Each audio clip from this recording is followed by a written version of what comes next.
വിജയേട്ടാ നമസ്കാരം. നമസ്കാരം.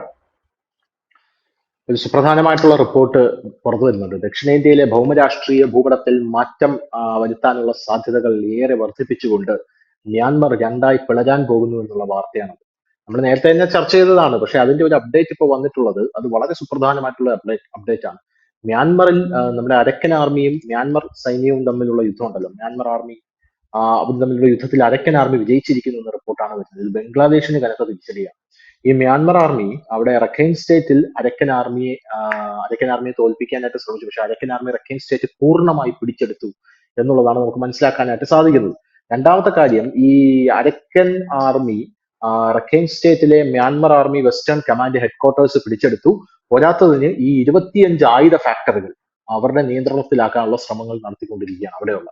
ഈ 25 ആയുധ ഫാക്ടറികൾ എന്ന് പറഞ്ഞാൽ പേരുകേട്ട ആയുധ ഫാക്ടറികളാണ്. റോക്കറ്റ് ലോഞ്ചറുകൾക്കും ആയുധങ്ങൾ ഉണ്ടാക്കുന്നതിന് പേരുകേട്ട ഫാക്ടറികളാണ്. പോരാത്തതിന് ഈ ഐരാവതി നദി, അങ്ങനെ ഒരു നദിയുണ്ട് അവിടെ.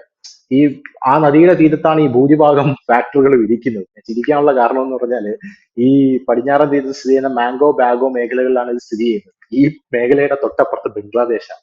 അപ്പൊ ഇനി ആയുധങ്ങൾ അതിർത്തിയിലോട്ട് കൊണ്ടുവയ്ക്കേണ്ട ആവശ്യമില്ല. അവിടെ നിന്ന് ഉണ്ടാക്കി അവിടെ നിന്ന് തന്നെ എടുത്ത് അടിക്കാന്ന് പാട് മാത്രമേ അരക്കൻ ആർമിക്കുള്ളൂ. അതുകൊണ്ട് അവർക്ക് ട്രാൻസ്പോർട്ട് ചെയ്ത് അതിർത്തിയിലോട്ട് കൊണ്ടുവരേണ്ട, അതിർത്തി തന്നെയാണ് ഇത് ഇരിക്കുന്നത് എന്നുള്ളതാണ്. പിന്നെ ഈ സൈനിക ശക്തി അവർ കൂടുതൽ ശക്തിപ്പെടുത്താനായിട്ട് ആയുധ ഫാക്ടറികളിലെ നിയന്ത്രണങ്ങൾ ഏർപ്പെടുത്താനായിട്ട് അവർക്ക് മുന്നേറുകയാണ് ഈ അരക്കൻ ആർമി എന്ന റിപ്പോർട്ടുകൾ വരുന്നു.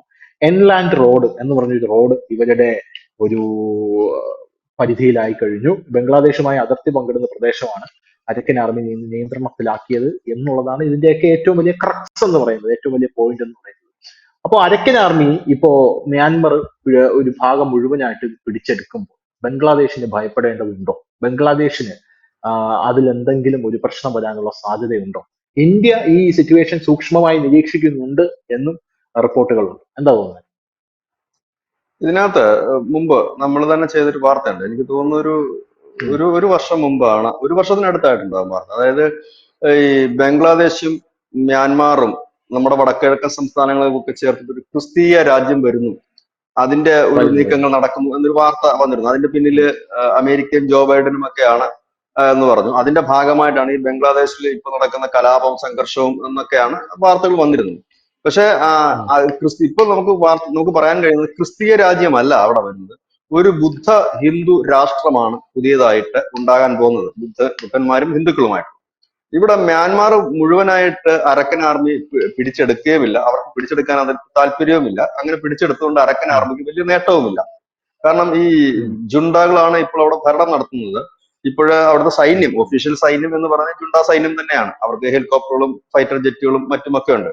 ഈ ചൈനയുടെ ഒരു സഹായം ഇവർക്ക് ആദ്യഘട്ടങ്ങളിൽ കിട്ടിയിരുന്നു. പിന്നീട് ചൈന നമ്മളെ പോലെ തന്നെ കുറച്ചുകൂടി തന്ത്രപരമായി ചിന്തിക്കാൻ തുടങ്ങി. കാരണം ഈ ജുണ്ടകളെ മുഴുവൻ ഫുൾ സപ്പോർട്ട് ചെയ്യേണ്ട ഒരു ആവശ്യവുമില്ല. കാരണം ചൈനയ്ക്ക് വേണ്ട കുറെ സ്ഥലങ്ങളുണ്ട്, സ്പേസ്.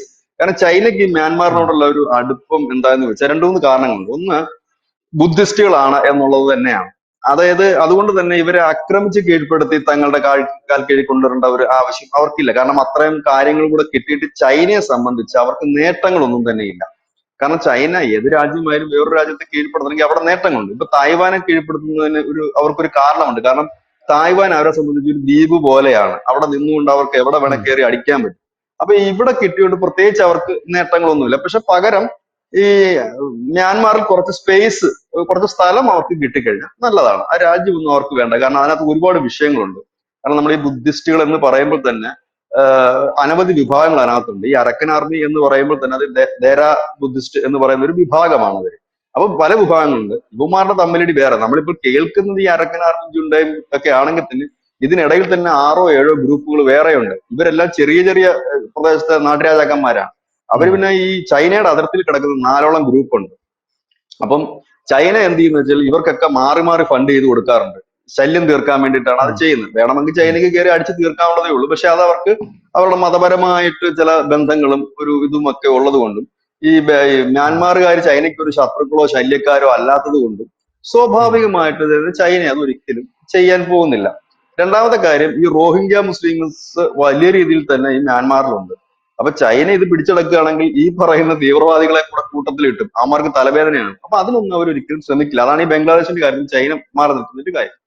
പിന്നെ ചൈനയുടെ ഏറ്റവും വലിയ സ്വപ്നം ചൈന വഴി മ്യാൻമാർ വഴി ബംഗ്ലാദേശ് വഴി കടന്നു പോകുന്ന ഒരു റൂട്ടുണ്ട്, ഒരു ട്രേഡിംഗ് റൂട്ടുണ്ട്.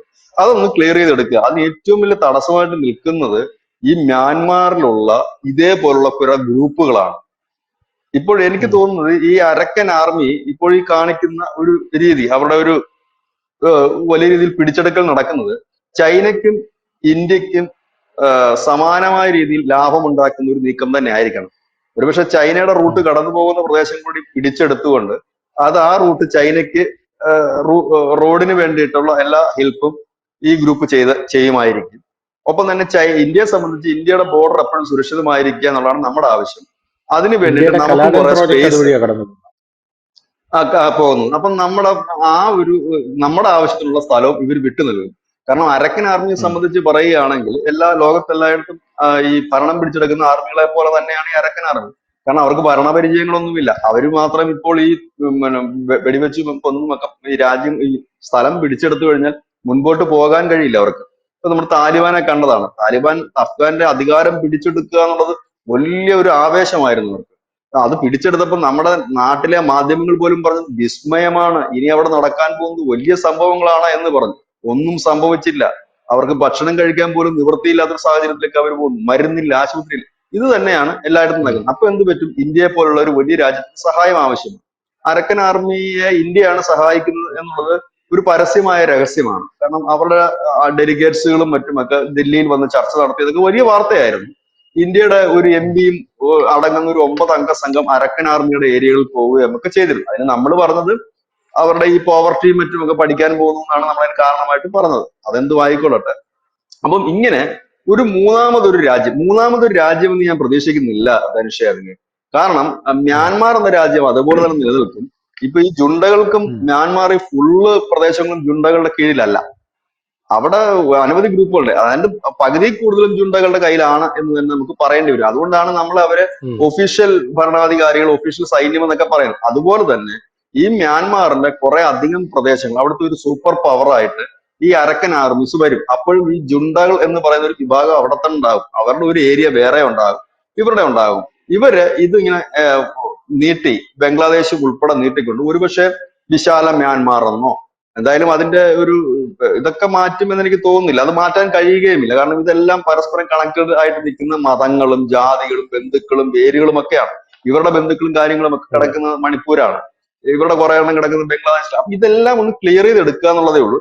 ഏതായാലും മൂന്നാമതൊരു രാജ്യം വരുന്നതിനേക്കാൾ അപ്പുറം മൂന്നാമതൊരു സ്പേസ് അവിടെ രൂപപ്പെടും. അത് ഇന്ത്യക്ക് ഗുണകരമായിട്ടൊരു സ്പേസ് അവിടെ രൂപപ്പെടുകയാണ്. അതായത് ഇന്ത്യക്ക് എല്ലാ ഒരു ഒരു സെക്യൂരിറ്റി ഫീൽ നൽകുന്ന തരത്തിലേക്ക്, ഇല്ലെങ്കിൽ നമുക്ക് ഏത് പക്ഷേ ഈ നിമിഷവും കടന്നു ചെല്ലാൻ തരട്ടെ.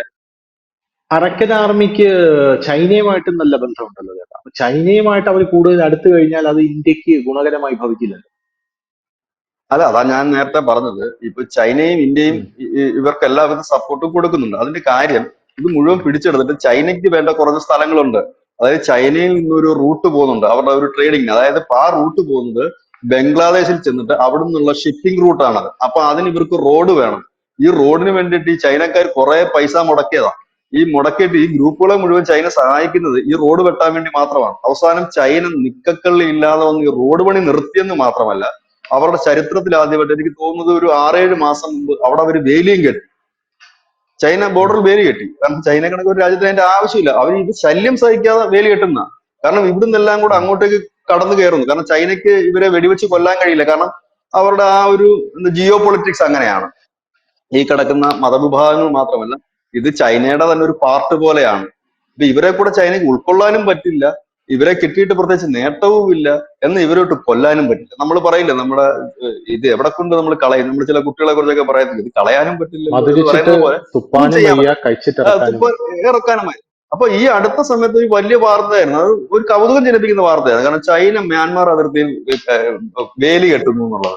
വേലി കെട്ടുന്നു. സാധാരണഗതിയിൽ അവര് കാരണം അങ്ങനെ ഒരു ഇതൊന്നുമല്ല. അപ്പൊ അവർക്ക് ആ റൂട്ട് വേണം. ആ റൂട്ടിന് അവർ വലിയ രീതിയിൽ പണം മുടക്കിയിട്ടുണ്ട്. ബംഗ്ലാദേശ് ഓക്കെയാണ് ആ റൂട്ടിന്. പക്ഷെ ഇത് കടന്നു പോകുന്ന വഴികളിൽ മുഴുവൻ ഈ അരക്കൻ ആർമിയുടെ ആയാലും ജുണ്ട ഗ്രൂപ്പ് ആയാലും മറ്റു ഗ്രൂപ്പുകളായാലും എന്നും പ്രശ്നങ്ങളാണ്.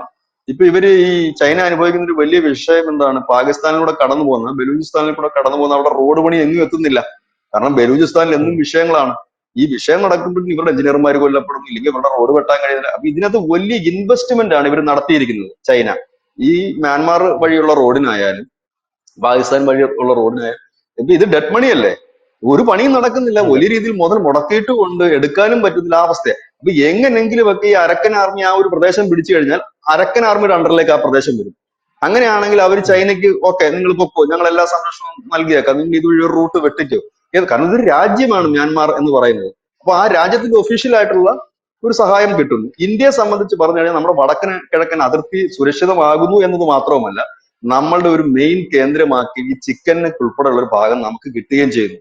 അത് ഇപ്പൊ തന്നെ സെന്റ് മാർട്ടിൻ ദ്വീപൊക്കെ നമുക്ക് തരാമെന്ന് അവർ പറയുന്നുണ്ട്, ഈ അരക്കൻ ആർമി. ഉം. ഇതിനകത്ത് ഇനി മറ്റൊരു വശം കൂടെ പറയാം. ഈ അരക്കൻ ആർമിക്ക് നമ്മളോട് വലിയ പ്രണയമാണ് എന്ന് കരുതരുത്. കാരണം അരക്കൻ ആർമിയെ ഉം. സംബന്ധിച്ച് അവരിപ്പോൾ ഈ ഇത് പിടിച്ചെടുത്തു കഴിഞ്ഞാൽ അവർക്ക് മുൻപോട്ട് പോകണമെന്നുണ്ടെങ്കിൽ, ആർമിക്കല്ല അവിടുത്തെ ജനങ്ങളെ മുൻപോട്ട് പോകണമെന്നുണ്ടെങ്കിൽ അവരുടെ ആരോഗ്യ മേഖല, ഗതാഗത മേഖല, ഭക്ഷ്യമേഖല, ഇതിനൊക്കെ അവർക്ക് ഇന്ത്യയെ പോലെ ഒരു രാജ്യത്തിന് സഹായം കൂടിയേ തീരൂ. നമുക്കറിയാം ബംഗ്ലാദേശ് ഉം. ഒരു സിസ്റ്റമായിട്ട് പോയ രാജ്യത്ത് ഇത്രയും പ്രശ്നങ്ങൾ ഉണ്ടായി കഴിഞ്ഞപ്പോൾ അവർക്ക് കഞ്ഞി കുടിക്കാൻ അരിയില്ലാത്ത ഒരു അവസ്ഥ വന്നു. മ്യാൻമാറിലും സമാനമായ ഒരു അവസ്ഥ തന്നെയാണ്. അപ്പൊ നമ്മുടെ ഒരു ഫുഡ് അവർക്ക്, അല്ലെങ്കിൽ നമ്മുടെ ഈ മരുന്നുകൾ, അല്ലെങ്കിൽ മറ്റുള്ള കാര്യങ്ങൾ, മറ്റു സഹായം അവർക്ക് കൂടിയേ തീരും. അതുകൊണ്ട് നാം ഇവരുടെ അണ്ടറിൽ പോകും. ഇത്രയും നാൾ ജുണ്ടകളുടെ അണ്ടറിലായിരുന്നു ഇത് പോയിക്കൊണ്ടിരുന്നത്. ജുണ്ടകളുടെ അണ്ടറിൽ പോകുമ്പോഴും അരക്കൻ ആർമിയുടേതായ ഒരു പ്രദേശം മ്യാൻമാറിൽ ഉണ്ടായിരുന്നു, മറ്റു ഗ്രൂപ്പുകളുടെ ചില പ്രദേശങ്ങളും ഉണ്ടായിരുന്നു. അതുപോലെ ജുണ്ടയ്ക്ക് ബദലായിരിക്കും അരക്കൻ വരുന്നു. ഇന്ത്യക്ക് കുറച്ചുകൂടെ നല്ലതാണ്, ചൈനയ്ക്കും കുറച്ചുകൂടെ ഫേവറബിൾ ആണ്. എവിടെ നിൽക്കുന്ന ഗ്രൂപ്പുകൾ ആരും ചൈനയ്ക്കെതിരല്ല. പക്ഷെ ഉം. എന്ത് വരുന്നത്, ഇവന്മാരുടെ തമ്മിലിടിയും പ്രശ്നങ്ങളും കൊണ്ടാണ് ചൈനയ്ക്ക് റോഡ് വെട്ടാൻ പറ്റാതെ വരുന്നത്. അല്ല ചൈനയോട് ആർക്കും അവിടെ വിരോധമൊന്നുമില്ല. അപ്പം ഈ ഒരു ഉം. പ്രശ്നത്തിൽ ഒരു സൊല്യൂഷൻ ഉണ്ടാകുമെന്നാണ് ചൈന കരുതുന്നത്. അതുപോലെ തന്നെ ഇന്ത്യയും കരുതുന്നു. ഏതായാലും ഒരുപക്ഷെ ഒരു മൂന്നാം ലോക രാജ്യം വന്നേക്കാം. അതല്ല എന്നുണ്ടെങ്കിൽ ഒരു ബംഗ്ലാദേശ് സേഫ് ഇക്കാര്യത്തിൽ പ്ലേസ് ഭയപ്പെടേണ്ടതുണ്ടോ? മ്യാൻമാറും. ബംഗ്ലാദേശ് ഭയപ്പെടേണ്ടതുണ്ട്. കാരണം ബംഗ്ലാദേശിനെ സംബന്ധിച്ച് ശത്രുക്കളുടെ എണ്ണം കൂടുകയാണ്. കാരണം ഈ അരക്കൻ ആർമി രൂപീകരിച്ചത് തന്നെ ബംഗ്ലാദേശിനെ പോരാടാൻ വേണ്ടി. ബംഗ്ലാദേശിനോട് പോരാടുക എന്നുള്ളതല്ലായിരുന്നു അവരുടെ ലക്ഷ്യം, അവർ റോഹിംഗ്യകൾക്കെതിരായിരുന്നു. അതുകൊണ്ട് തന്നെ ബംഗ്ലാദേശ് ഒരു ഭീഷണിയാണ്. കാരണം ഇന്ത്യയായിട്ട് വളരെ ടൈംസ് ആയിട്ടുള്ള ഒരു സഖ്യം ഒരു പ്രദേശം മുഴുവൻ വളഞ്ഞെടുത്തു കഴിഞ്ഞ് ബംഗ്ലാദേശിന് ഒരുപാട് ഭയപ്പെടേണ്ടതുണ്ട്. ബംഗ്ലാദേശ് ഇപ്പോഴും കരുതുന്നത് ഇന്ത്യയുമായിട്ടൊരു യുദ്ധത്തിനൊന്നും ബംഗ്ലാദേശ് ഒരിക്കലും ആഗ്രഹിക്കുന്നില്ല, അവിടുത്തെ സൈന്യം ആഗ്രഹിക്കുന്നില്ല, അവര് അതിനെ ഉം. താല്പര്യപ്പെടുന്നുമില്ല. ഒരു യുദ്ധം ഉണ്ടാകുമെന്ന് നമ്മൾ ആരും പ്രതീക്ഷിക്കുന്നുമില്ല. ഇന്ത്യയും ബംഗ്ലാദേശും നമ്മൾ സമീപകാലത്തും യുദ്ധമൊന്നും ഉണ്ടാകില്ല. കാരണം അത് ബംഗ്ലാദേശിൽ ഉം. നന്നായിട്ട് അറിയാം, ഇന്ത്യ കണക്ക് ഒരു വലിയ രാജ്യത്തോടൊന്നും മുട്ടി നിൽക്കാനുള്ള ഉം. കപ്പാസിറ്റി ഇല്ല. അത് മാത്രമല്ല ചൈനയൊന്നും പോയി വന്ന് ബംഗ്ലാദേശിനെ സഹായിക്കാൻ പറ്റുന്ന സാഹചര്യമല്ല ഇപ്പോഴുള്ളത്. കാരണം ചൈന ഏതെങ്കിലും ഉം. ഒരു രാജ്യത്ത് സഹായിക്കുന്നു എങ്കിൽ ആ ചൈനയ്ക്ക് അതുകൊണ്ട് എന്തെങ്കിലും ഗുണം കിട്ടണം.